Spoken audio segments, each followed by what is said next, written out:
오늘 함께 나눌 말씀은 히브리서 11장 4절 말씀입니다.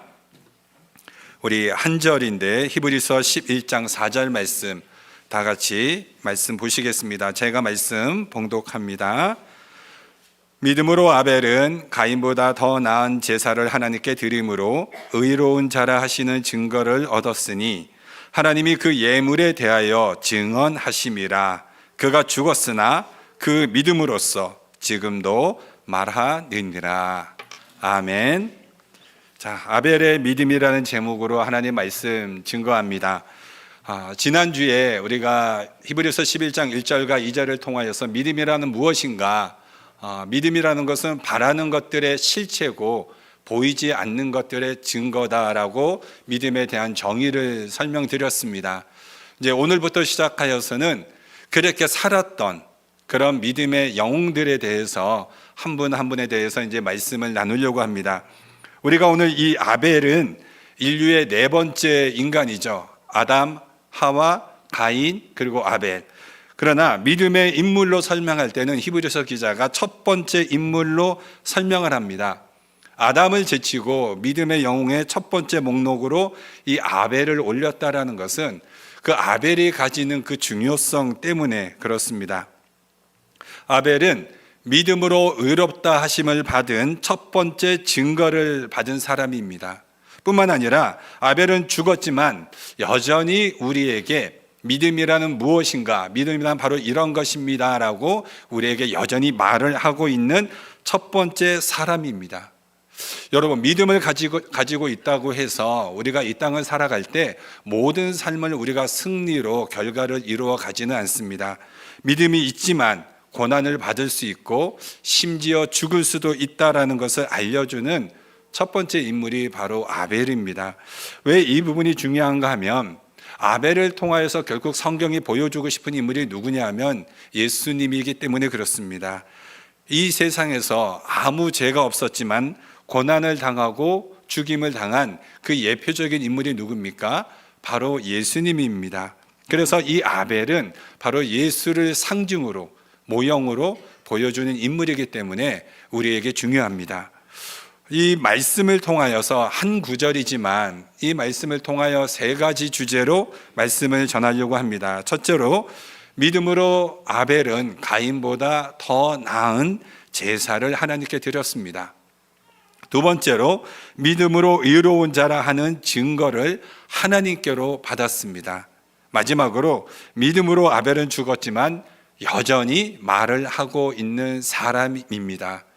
오늘은 이 세 가지의 주제 중에 시간 관계상 첫 번째 주제만 오늘 여러분에게 말씀을 드리겠습니다. 오늘 첫 번째 주제, 믿음으로 아벨은 가인보다 더 나은 제사를, 즉 예배를 하나님께 드렸다라는 것입니다. 자, 히브리서 기자가 믿음으로 아벨은 가인보다 더 나은 예배를 드렸습니다. 이건 해석이거든요. 무엇을 근거로 해석했는가 하면 창세기 4장 3절에서 5절에 있는 내용을 가지고 해석한 것입니다. 그 말씀 읽어드립니다. 세월이 지난 후에 가인은 땅의 소산으로 제물을 삼아 여호와께 드렸고 아벨은 자기도 양의 첫 새끼와 그 기름으로 드렸더니 여호와께서 아벨과 그의 제물은 받으셨으나 가인과 그의 제물은 받지 아니하신지라. 가인이 몹시 분하여 안색이 변하니. 이렇게 기록되어 있습니다. 성도 여러분, 자녀가 태어나면 기대감이 생깁니다. 그리고 자녀를 통해서 부모는 이제는 또한 새로운 출발이라는 그런 다짐을 가지게 됩니다. 가인과 아벨이 태어났으니 이 아담과 하와 또한 달라졌을 것 같습니다.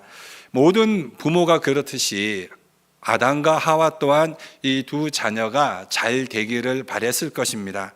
그런데 이 자녀들이 모두가 다 잘 되지는 않았습니다. 한 명은 잘 됐고 한 명은 잘못되었습니다. 잘되고 잘못된 기준이 무엇입니까? 바로 예배입니다. 우리도 마찬가지죠. 모든 사람들이 이 자녀가 다 잘되기를 바라는 것, 모든 부모의 동일한 마음입니다. 그런데 여러분, 우리가 이 땅을 살아가면서 예배에 실패하면 그 인생이 실패합니다. 반대로 예배에 성공하면 그 예배는, 그 인생은 반드시 성공합니다. 근데 중고등부 학생들이 뭐 인정할지 안 할지 모르겠지만 여러분, 이게 진리예요. 그렇기 때문에 여러분, 인생이 우리가 바닥을 쳤을 때 다른 것을 먼저 세우는 것이 아니라 예배부터 하나님 앞에 바로 회복이 되어야 됩니다.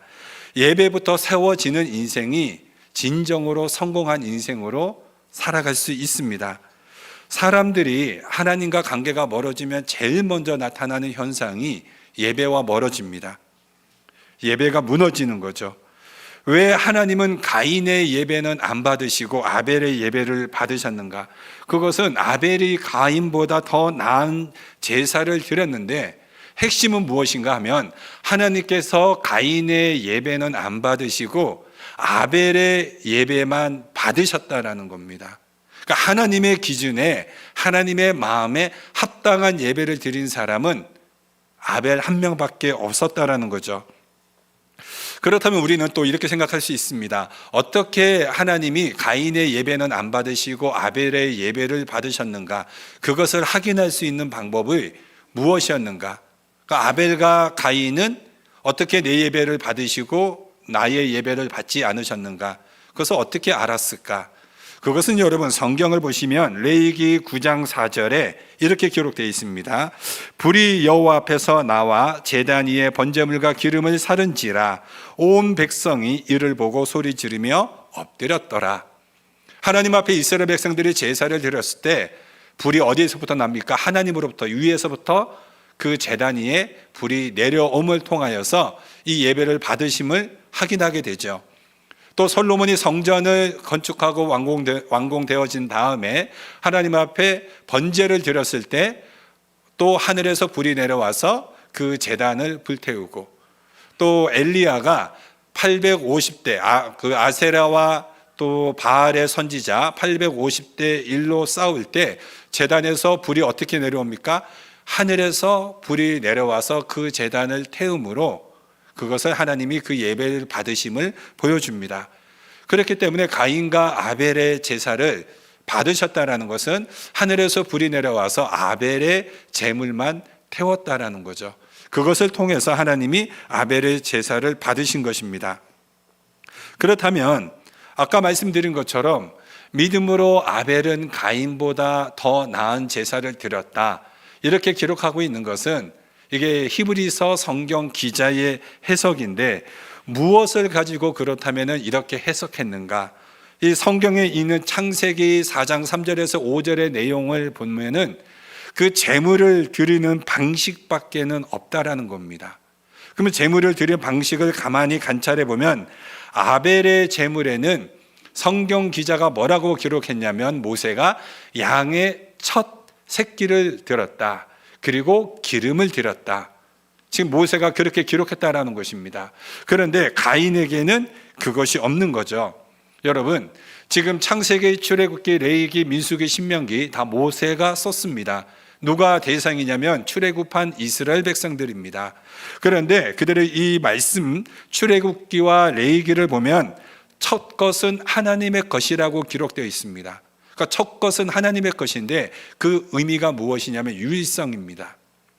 그 오늘날은 우리가 건강을 위해서 기름을 먹지 않지만 이 당시에 가장 귀한 부분은 기름이었습니다.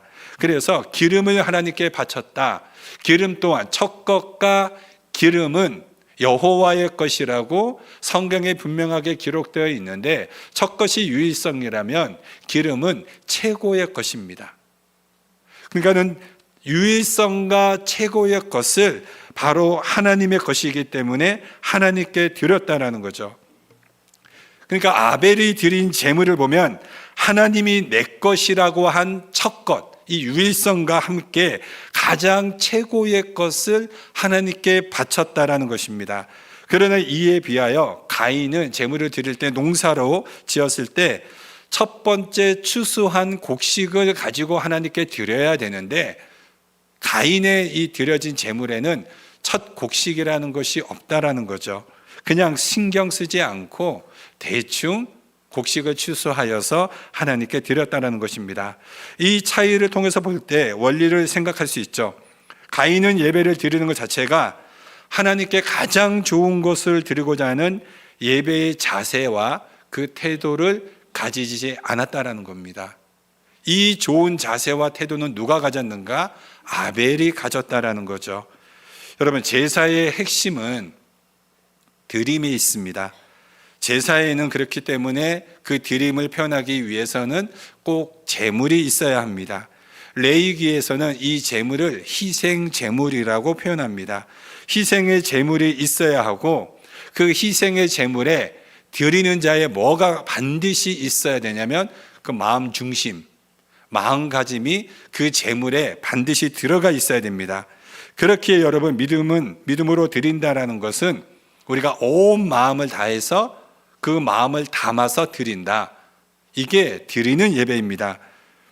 그런데 성도 여러분, 예배는 이처럼 드리는 것인데 자꾸만 오늘날 예배가 받는 것으로 성도들이 생각을 합니다.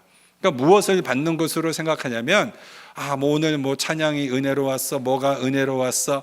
그러니까는 나의 마음의 기준에 합당하게 내 마음에 만족하는 것, 그 만족감을 채우면 오늘 예배 괜찮았어, 예배 좋았어, 이렇게 생각을 하죠.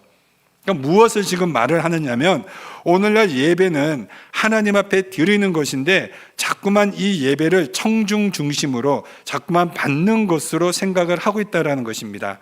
근데 여러분, 성경에서는 이 예배라는 것을 나의 최상의 것을 하나님께 드린다라고 표현합니다.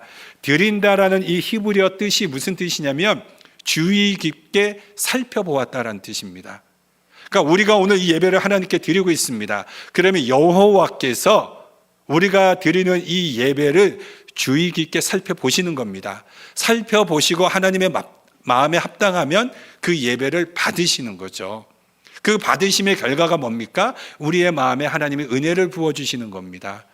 그러니까 이 예배의 본질은 내가 하나님 앞에 오늘 어떻게 이 예배를 드릴 것인가, 그게 중요한 거죠. 그래서 이 예배를 드린다, 주의 깊게 살펴보았다, 이 단어가 그대로 사용된 곳이 있습니다. 그게 복음서에 예수님께서 성전에 계셨는데 한 가난한 가부가 와서 성전에 두렙돈을 드리게 됩니다. 근데 예수님께서 그때 주의 깊게 살펴보셨습니다. 주의 깊게 그 여인이 드린 두렙돈, 그 두렙돈은 오늘날로 표현하면은 단돈 2달러도 안 되는 그 적은 금액입니다. 그런데 예수님께서 주의 깊게 살펴보시면서 뭐라고 그러십니까? 이 여인은 믿음으로 자신의 전부를 드렸다. 그렇게 믿음을 칭찬해 주시고 인정해 주십니다.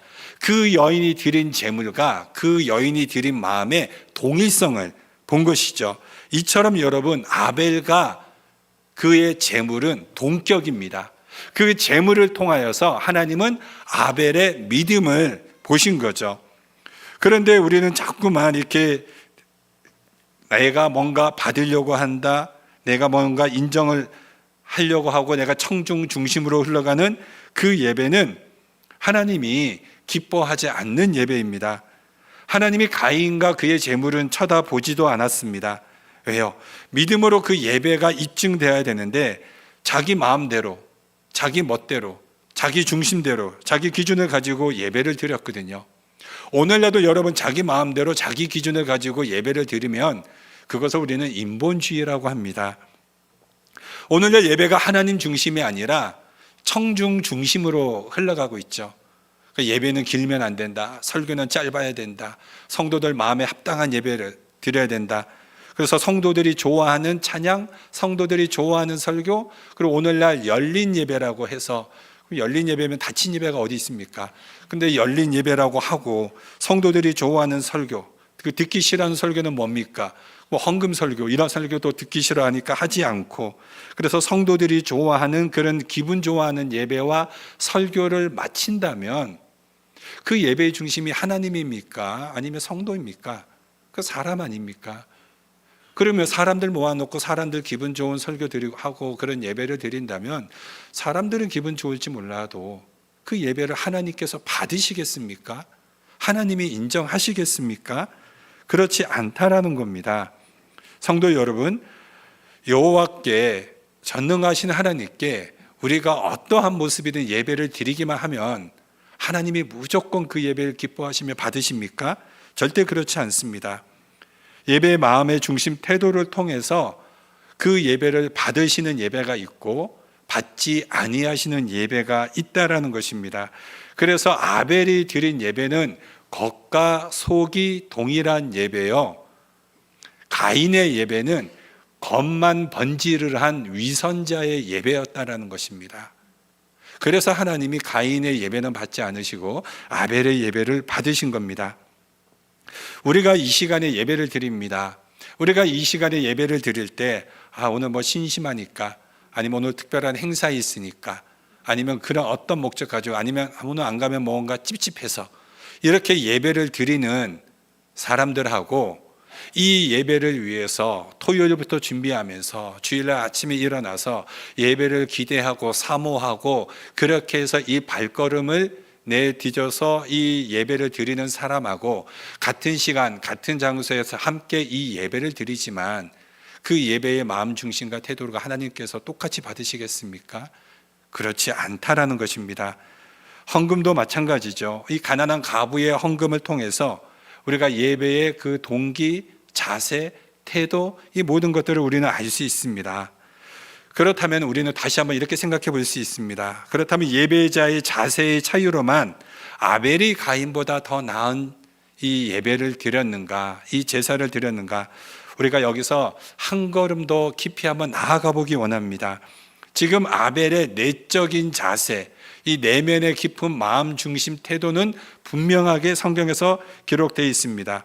그런데 한 걸음 더 나아가서, 그렇다면 아벨이 드린 이 양의 제물, 이 양과 그의 기름은 과연 무슨 의미와 뜻이 있는가, 이것을 신학적으로 한번 그 제물의 신학적인 의미까지 한번 살펴보기를 원합니다. 여러분, 아벨이 양을 제물로 드릴 때 기름도 함께 드려야 됩니다. 기름을 드린다는 것은 무엇입니까?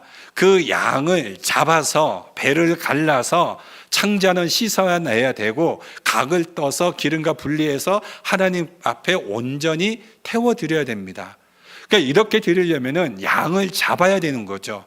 양을 잡기 때문에 반드시 피를 흘릴 수밖에 없습니다. 여러분, 그렇기 때문에 이렇게 짐승을 죽여서 피를 통해서 하나님 앞에 드리는 이 제사, 이것을 성경에서는 희생 제사라고 합니다. 아벨이 드린 제사는 이 희생 제사를 통하여서 무엇에 대한 모형인가, 앞으로 메시아가 이 땅에 오셨을 때 우리의 죄를 위하여서 피를 흘려 죽으실 수밖에 없는 예수 그리스도에 대한 모형, 그 예표가 아벨이 지금 하나님 앞에 드려지는 이 양의 희생 제사라는 것입니다. 이것에 대한 모형으로 보여주고 있다는 거죠.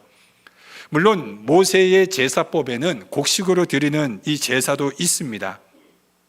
그리고 아벨은 목축업자이니까 양을, 짐승을 드리는 거고, 가인은 농사 짓는 자이기 때문에 곡식으로 드립니다.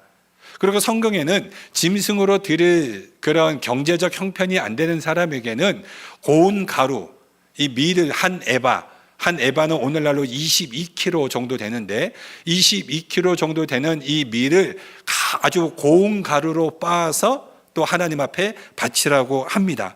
그러니까 짐승을 바칠 수 없으면 곡식으로도 바칠 수 있습니다. 그런데 오늘 이 아벨이 드린 이 짐승을 아까 제가 말씀드린 이 신학적 의미로 보게 될 때 이것을 우리가 무슨 근거로 아벨이 드린 이 양의 첫 새끼를 예수 그리스도의 모형으로 해석할 수 있는가? 그것은 이 성경에 나와 있는 근거가 있기 때문에 그렇습니다. 먼저 창세기 3장 21절에 보면 이렇게 기록되어 있습니다. 창세기 3장 21절, 여호와 하나님이 아담과 그의 아내를 위하여 가죽옷을 지어 입히시느니라. 지금부터 설교가 조금 어려울 수 있을 것 같습니다. 중고등부 학생들 만약 이해 안 되면 나중에 권사님과 선생님들한테 꼭 물어보세요. 이 부분 꼭 해석하시기 바랍니다. 자, 여러분, 아담과 하와가 선악과를 따먹고 난 이후에 죄를 가지고 난 결과가 뭐냐면 부끄러움입니다. 자기 수치심이었습니다. 그리고 그 수치심을 가리기 위해서 나무 잎사귀를 통하여서 가렸지만 가려지지 않습니다. 무엇을 의미하냐면 인간의 죄의 문제가 인간 스스로 해결할 수 있는가? 없다라는 것을 보여줍니다. 인간은 인간 스스로 죄의 문제를 해결할 수 없어서 하나님이 은혜를 베풀어 주시는데, 그것이 무엇이냐면 하나님이 짐승을 잡아서 가죽 옷을 아담과 하와에게 입혀주셨습니다. 그러니까 하나님이 가죽 옷을 아담과 하와에게 입혀주셨다라는 것은 인간 스스로 해결할 수 없는 문제를 하나님이 은혜로 해결해 주셨다라는 겁니다. 그런데 이 문제를 해결하기 위해서는 그 짐승이 죽어야만 했습니다. 그 짐승이 피를 흘려야만 했습니다. 그 짐승에게는 아무런 죄의 책임이 없습니다. 아담과 하와의 죄 때문에 그 짐승이 피를 흘리게 된다는 것입니다. 구약 시대에는 동물을 죽임으로써 그 피를 하나님의 속죄소 위에 뿌리게 됩니다. 그러면 죄가 사해지죠. 그게 7월 10일 날 대속죄일 날 대제사장이 그 피를 가지고 지성소에 들어가서 번제단 위에 뿌림을 통하여서 죄가 용서를 받습니다. 그런데 이 희생 제사가 완벽한 제사인가? 그렇지 않다라는 거죠. 왜냐하면 매년 들어가서 이 피를 뿌려야 되는 것입니다. 그래서 이 히브리서 저자는 예수님이 왜 이 땅에 인간의 몸을 입고 오셔야만 했는가? 구약에 이 드려지는 이 율법을 예수님께서 완성시키기 위해서, 완전하게 이루기 위하여서 예수님께서 이 땅에 오셨다라는 것입니다. 여러분, 구약의 모든 제사법은 예수님에 대한 예표입니다. 예수님에 대한 모형입니다. 그리고 드디어 원형이 이 땅에 오셨습니다. 구약에는 그림자라면 드디어 참 원형이신 예수 그리스도가 이 땅에 오셔서 우리의 모든 죄를 해결하시기 위해 이 땅에 제물로 오셨고, 십자가의 죽으심으로 피 흘림으로 말미암아 이제 우리의 모든 죄의 문제가 해결되었습니다. 우리 스스로는 이 죄의 문제를 해결할 수 없는데 이 죄의 문제를 예수 그리스도가 죽으심으로, 구약에 피를 흘려 죽었던 짐승처럼 예수님이 죽으심으로 단 한 번의 희생 제사를 통하여서 더 이상 우리는 죄의 문제로 인하여 염려, 근심, 고통 받지 않아도 된다라는 거죠. 그렇기 때문에 이제 이 본문을 통해서 우리가 알 수 있는 것이 바로 무엇이냐 하는 것입니다. 바로 이 예수님의 피 흘리심처럼 아벨이 양을 잡아서 각을 떠가지고 하나님 앞에 드렸다라는 것은 그 직전에 하나님이 아담과 하와를 위해서 가죽옷을 지어 입혀주셨다라는 이 사건과 동일한 맥락 선상에 있다라는 것입니다. 이해가 되십니까? 하나님이 아담과 하와의 죄의 문제를 해결해 주시기 위해서 가죽옷을 지어 입혀주셨던 것처럼 아벨이 양을 잡아서 이렇게 제사를 드렸다라는 것은 앞으로 아벨은 믿었다라는 겁니다. 무엇을 믿었냐면은 인간의 죄의 문제는 인간 스스로 해결할 수 없고 참된 메시아가 이 땅에 오셔서 피 흘려 죽으심으로 우리가 그것을 믿음으로 우리의 죄의 문제가 해결된다. 그것을 모형으로 아벨이 믿고 제사를 드렸다라는 거예요. 그러면은 아벨이 그것을 어떻게 알았냐는 것입니다. 여러분, 우리가 상식적으로 한번 이제 생각해 보겠습니다. 아담과 하와는 에덴 동산에서 쫓겨났습니다. 그리고 그 다음에 아담과 하와가 자녀를 낳게 되죠.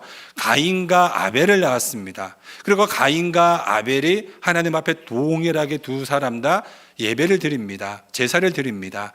어떻게 제사를 드린다라는 걸 알았을까요? 그건 당연하죠. 하나님이 가인과 아벨에게 알려주신 겁니다. 왜냐하면 출애굽기 19장에 모세가 시내산에서 하나님 앞에 계명을 받을 때 하나님께서는 제사법에 대해서 아주 자세하게 설명해 주십니다. 그리고 제단 앞에 불은 이런 불로, 성막을 지을 때는 몇 센치로 어떤 재료를 통하여서 자세하게 알려주신 것처럼, 그렇다면 가인과 아벨 또한 하나님 앞에 제사를 드린다라는 것은 하나님께서 가인과 아벨에게 알려주신 거 아니겠습니까? 그러니까 그들이 동일하게 다 하나님 앞에 제사를 드리게 되죠. 그리고 어떠한 마음 중심으로 드려야 되는가? 그거는 아담과 하와가 당연히 알려주지 않았겠습니까? 이건 너무나도 상식인 거죠. 왜냐하면 창세기 3장 15절에 굉장히 중요한 구절이 나옵니다. 내가 너로 여자와 원수가 되게 하고 내 후손도 여자의 후손과 원수가 되게 하리니 여자의 후손은 내 머리를 상하게 할 것이요 너는 그의 발꿈치를 상하게 할 것이니라 하시고, 이 말씀은 태초복음, 원초복음이라고 합니다. 그러니까 메시아 예언에 대한 말씀이죠. 예수 그리스도의 예언의 말씀입니다. 여기서 여자는 마리아를 말하고 여자의 후손은 예수님을 말합니다. 그 다음에 너는 사탄이고 너의 후손은 사탄의 후손들, 즉 예수를 믿지 않는, 예수를 핍박하는 그런 사탄의 통치를 받는 자들, 지금 이 메시아 예언에 대한 말씀입니다. 이것을 아담과 하와가 하나님으로부터 들었습니다. 그러면은 이 말씀에 대해서 당연히 이제 약속의 후손이, 하나님이 우리에게, 엄마 아빠에게 약속의 후손이 이 땅에 와서 사단의 권세를 깨뜨리고 여자의 후손으로 오시는 이가 궁극적으로 승리하게 될 것이다, 이런 내용들을 가인과 아벨에게, 자기 자녀에게 알려주지 않았겠습니까? 더 나아가서 우리가 지금 이 죄를 짓고 부끄러움을 받았는데, 우리가 어떻게든 이 부끄러움을 가려보려고 노력했는데 해결이 되지 않았는데 하나님이 짐승을 잡아서 가죽옷으로 우리의 부끄러움을 가려주셨다, 이런 얘기 아벨과 가인에게 부모가 하지 않았겠습니까? 그러면서 당연히 부모가 너희는 하나님 앞에 예배를 잘 드려야 된다, 하나님이 원하시는 방식으로 하나님의 기준에 맞게끔 그렇게 너희는 믿음으로 살아야 된다. 지금 이 예배를 드리고 있는 여러분들에게, 여러분의 부모가 우리 학생들에게 가르쳐 주듯이 그 아담과 하와가 가인과 아벨에게 이렇게 가르쳐 주지 않았겠냐라는 거죠. 당연히 가르쳐 줬죠. 그래서 가인과 아벨은 어떻게 제사를 드려야 되는가, 그 원리와 태도와 방식 다 알았던 것입니다. 결론적으로 아벨은 하나님이 말씀해 주신 그대로 드리는 것이 마땅하다. 그래서 하나님이 알려주신 방식과 기준대로 그대로 하나님 앞에 예배를 드렸을 것이고, 가인은 그렇지 않고 그렇게 알려주고 그렇게 말씀해 주셨지만 그래도 나는 내 방식대로, 내 기준대로, 내가 하고 싶은 대로 가인은 예배를 드린 거죠. 그래서 하나님은 가인이 아벨보다 믿음이 없다라는 것이 무엇을 통해서 드러나는 것입니까? 내가 너의 재물을 보니까 너의 재물에는 곡식이라 할지라도 그 재물에는 뭐가 없다? 너에 대한 진정한 희생이 없고 마음 중심이 없고 나를 향한 태도가 없고 속죄가 없다.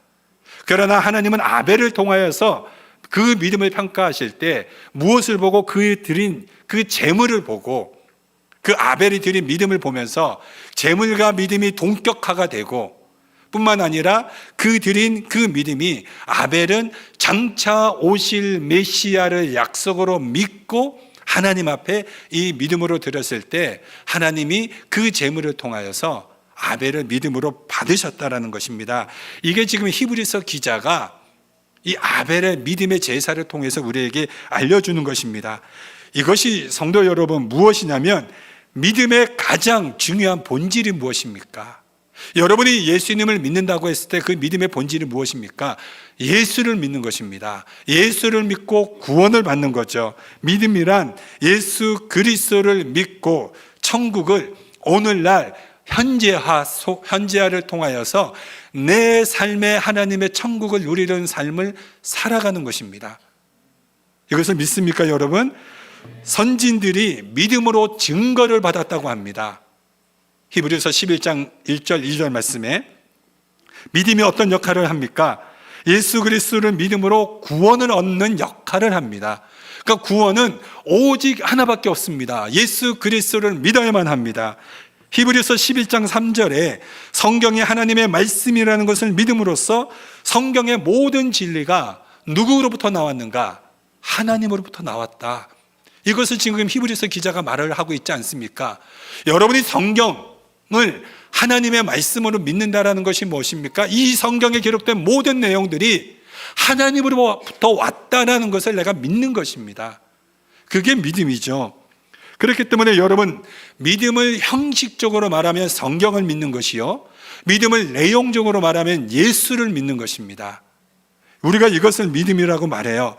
그래서 여러분, 우리가 성경을 믿는다면 하나님의 계시를 믿음으로써 모든 진리를 안다라는 것이고, 우리가 예수를 믿는다라는 것은 예수님께서 이루신 모든 공로를 통하여서 내가 구원을 받는다라는 뜻입니다.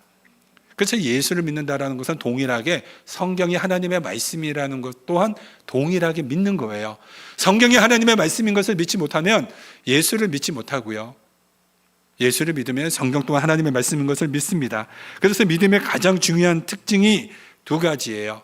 예언된 하나님의 말씀을 믿고 실체로 오신 예수 그리스도를 믿는 것. 그러니까 예언과 계시를 믿는 겁니다. 이 두 가지를 믿는 거예요. 예언인 하나님의 말씀, 계시인 예수 그리스도.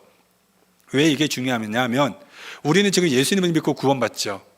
근데 우리는 가끔 그런 질문을 해요. 우리 학생들도 말하고 저희 자녀들도 그런 질문을 합니다. 구약에는 예수님이 없었는데요, 어떻게 천국 가요? 우리도 그런 생각하지 않습니까?